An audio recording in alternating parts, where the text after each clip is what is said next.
हमारे बचपन में पिताजी किसी फादर डे के मोहताज नहीं थे। जब भी उनका दिल करता था जूता उठाकर याद दिला देते थे कि मैं बाप हूँ। सुकून की बात मत कर ऐ दोस्त, बचपन वाला इतवार अब नहीं आता। आजकल के बच्चों को सब्जी पसंद ना आए तो माँ कितने ऑप्शन देती है, मैगी खा लो, पास्ता खा लो, सैंडविच खा लो। हमारी माँ के पास तो केवल 2 ऑप्शन होते थे, सब्जी खाएगा या चप्पल।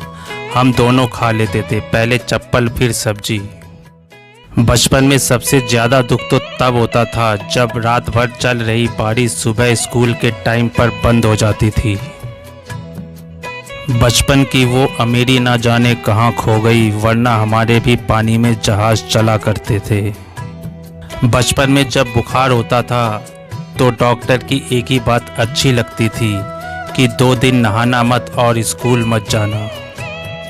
वो स्कूल का ज़माना जब वो लंच टाइम के बाद क्लास में अचार की सुगंध आना, बहुत याद आता है। सब कुछ मिल जाएगा इस ज़िंदगी में, पर वो समय दोबारा नहीं आएगा।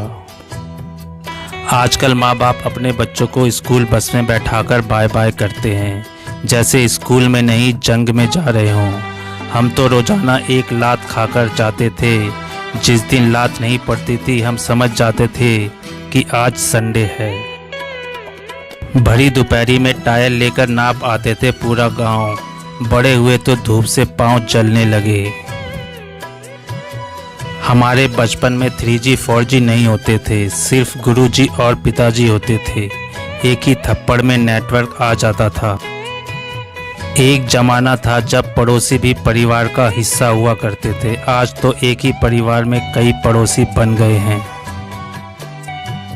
किसी को लोन की फिक्र है तो कहीं हेल्थ टेस्ट का जिक्र है। कल जो प्यार के खत लिखते थे आज बीमे के फार्म भरने में लगे हैं।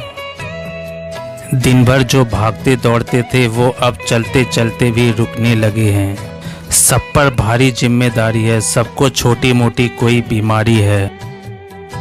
फुर्सत की सबको कमी है, आंखों में अजीब सी नमी है, पर हकीकत यही है सब दोस्त अब थकने लगे हैं। किसी का पेट निकल आया है तो किसी के बाल पकने लगे हैं, और हकीकत यही है सारे दोस्त अब थकने लगे हैं।